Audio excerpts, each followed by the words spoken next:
El ministro de Economía ha tomado medidas el domingo que se volcaron al ruedo ayer y ya ayer mismo y hoy han aparecido las críticas, la mayoría en contra de las medidas que tomó el ministro. Pero para estar seguros por qué esa opinión en contra, lo invité a Alejandro Gay, economista, amigo de esta mesa, para que podamos ver un poco y nosotros crecer en nuestro razonamiento economicista. Alejandro, gracias por venir al programa, un gusto. No, gracias por la invitación, Rubén. Bueno, ¿qué opinas de todas estas medidas que ha tomado el ministro Massa? Y bueno, es la etapa final del plan llegar, que no sabemos si llega. Ese no sabemos si llega es sí, terrible. Porque el ministro cuando asumió, digamos, él porque aparte tiene aspiraciones políticas, pero también porque seguramente son restricciones que le impusieron, es que no puede corregir lo que hay que corregir, digamos, que es básicamente un tipo de cambio desalineado y entonces... ¿Qué significa un tipo de cambio desalineado? Un tipo de cambio desalineado significa que vos trataste de hacer políticas de mantener el dólar en un valor artificial para, bueno, expandir la economía un poco, digamos, y bueno, y ese dólar artificial no se puede sostener más porque se te acabaron las reservas. Y entonces tenés que hacer una devaluación un poquito más brusca de lo que estás haciendo todos los días. Todos los meses el tipo de cambio se devalúa un 6-7% y la inflación a veces un 8%. Sí, es cierto que estamos con reservas negativas. Sí. El otro día vos me dijiste por WhatsApp que calculabas que los depósitos en dólares de los privados en los bancos y que el Banco Central podría estar tomando llegarían a los 11.000 millones, ¿puede ser? Esas reservas netas que tenemos, uno tiene reservas brutas por 34.000 millones de dólares, pero hay que descontarle el préstamo, el swap con China, los encajes de los depósitos en dólar, que es lo que estabas comentando. Digamos que hay alrededor de 11.000 millones de dólares que están guardados en el Banco Central, pero en realidad son de los depositantes que tienen sus depósitos, ¿no es cierto? Y entonces, bueno, el dinero es fungible, o sea que hay menos 1.000 millones de dólares, hay reservas negativas, pero de algún lado, digamos, el Banco Central está usando reservas que no son de él. Sí, pero ahí hay que poner, Alejandro, la lupa, porque... Pero no es necesariamente de los depósitos, digamos. ¿Y de dónde puede ser? Puede ser del swap con China. Pero tiene un límite el swap con China. No, pero el swap con China son 18.000 millones, digamos, de dólares, digamos. Pero China no le acepta que los dilapide así gratuitamente, sino que le impone restricciones a eso. Sí, seguramente, sí. Pero por decirlo así, digamos, es una situación, digamos... donde estamos empezando a entrar en problemas, digamos, pero no quiere decir necesariamente que sean la plata de los depósitos, puede ser de cualquiera de esos otros. Claro, porque donde la gente detecte que podría ser, como decís vos, se puede producir una corrida bancaria increíble en la Argentina. Y de hecho los depósitos en dólares han disminuido en 1.000 millones en los últimos meses, digamos, han disminuido, o sea que están cayendo un poco, pero digamos es una situación todavía no de una corrida, ¿no es cierto? Pero ese es el riesgo que tiene justamente el gobierno y por eso, digamos, las medidas estas que no conforman a nadie porque en realidad no corrigen lo que hay que corregir.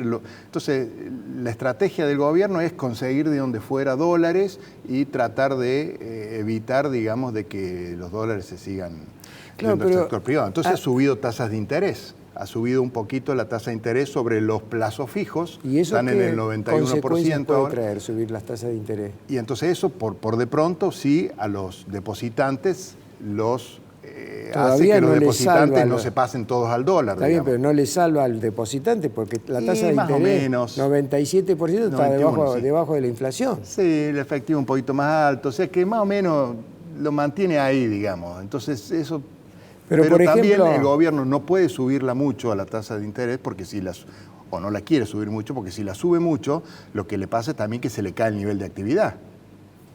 Se le cae entramos en una recesión más profunda. Te pregunto, el darle crédito para incentivar el consumo, claro. ¿No facilita la inflación eso? Y claro, por eso son medidas totalmente contradictorias. Por un lado, le subís la tasa a los plazos fijos para que no se vayan al dólar y por el otro lado, para que la gente no deje de consumir, le bajás la tasa de la hora 12, digamos, o ese tipo de cosas. Pero, o sea, en realidad son todas medidas que no resuelven nada. Digamos, la idea es tratar de llegar sin una devaluación más brusca, digamos. Esa es la idea de ellos. Esta letra trágica que está exponiendo el ministro, ¿vos creés que se la dicta un economista, si querés, intermedio, pero no es un loco como Rubinstein, que yo lo he escuchado antes de ser viceministro con coherencia?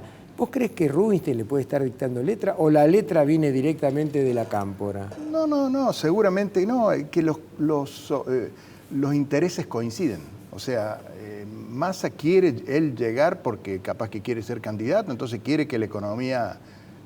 y entonces, digamos, pero así le va a explotar en las manos.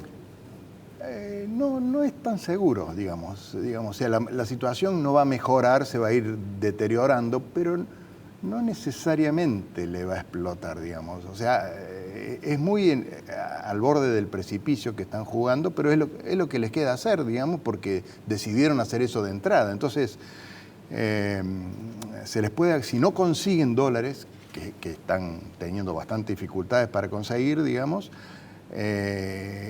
la cosa es poner más restricciones. Entonces, trabar más las importaciones, trabar más todo lo que van a paralizar el país. Y entonces están paralizando el país. Digamos, están paralizando el país. ¿Y cuál es el termómetro? Donde se ve todo, que la brecha del dólar paralelo se dispara. Claro. La economía, con la brecha que veníamos antes de esta crisis que comenzó hace un mes, digamos, ¿no es cierto?, esta crisis cambiaria, la brecha venía en el 80%, etcétera, entre el paralelo y el oficial, y bueno, eso era manejable, pero cuando se saltó ahora al 125%, ahí ya es otro punto, ya pasás a otro nivel, y por eso entonces las medidas para tratar de volverla para abajo, ¿no es cierto?, porque la economía con una brecha mayor al 110%, ciento y pico por ciento, ahí ya no empieza a funcionar porque se filtra hacia el nivel de precios, claro, el dólar paralelo, y en consecuencia lo que ocurre es también que primero la inflación aumenta y después también en un momento no hay precios, no hay listas de precios. Porque, eso es lo que está pasando ahora. Y entonces ahí se empieza a trabar todo. No hay precios, digamos. Es decir, la gente, los precios relativos se han distorsionado todos. Eso están totalmente... Y la gente no tiene precio y además hay gente que está empezando a decir, mira, no me conviene vender,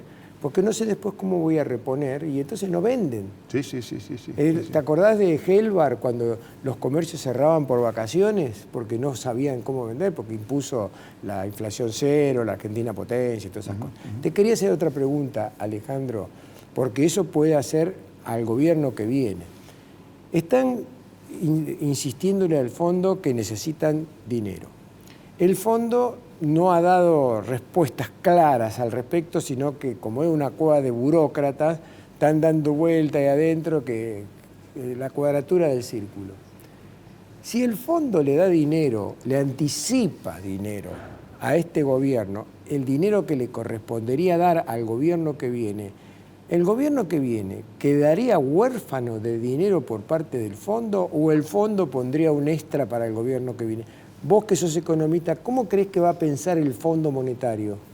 Primero, el Fondo Monetario tiene muy en claro el punto actual. No es un tema de que no sale que la burocracia está trabando la solución. No, el Fondo Monetario tiene muy en claro lo que hay que hacer y se los ha dicho. Les ha dicho, miren, sí, dólares puede haber, pero a condición que ustedes corrijan el tipo de cambio, que devalúen. Primero hagan los cambios y después... que devalúen. Y el gobierno no quiere devaluar. Entonces ahí es donde se ha trabado. Se trabó todo. Se ha trabado. No es que el fondo no tiene claro las ideas. El pedido del fondo es devalúen. Ese es el pedido del fondo. Obvio, porque nunca regalan dólares, porque el dólar ahora lo está regalando el gobierno, a los importadores, a los que consiguen el dólar oficial. ¿Pero cuál es la medida de esa devaluación? Porque ellos pueden decir, vamos a devaluar, el problema es que vos no podés... devalúan un 5%, al fondo no le alcanza es lo que eso.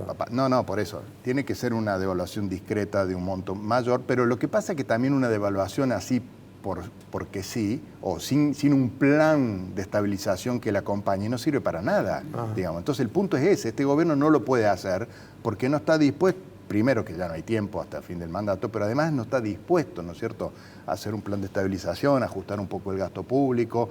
No tiene credibilidad este gobierno. Si tuviera credibilidad, o sea, vos para devaluar exitosamente, tiene que ser un gobierno que tenga credibilidad, que la gente le crea, digamos, que tenga reservas y que haga un ajuste. Este gobierno no está dispuesto a hacer nada de eso, entonces de entrada ya fue así, por eso de entrada ya estaba pensado de que esa no era una opción, la única opción era llegar con más o menos restricciones. Última pregunta, Alejandro, nos quedan 30 segundos.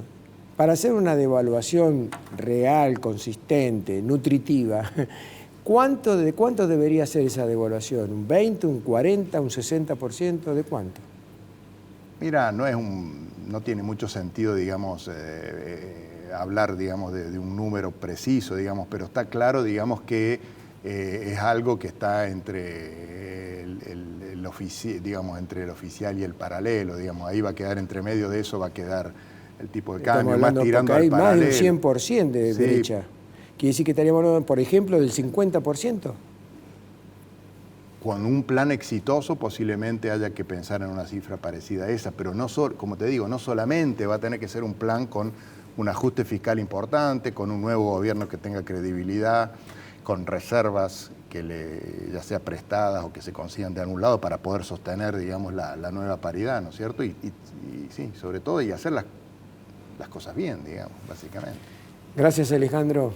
Un gusto tenerte acá como siempre.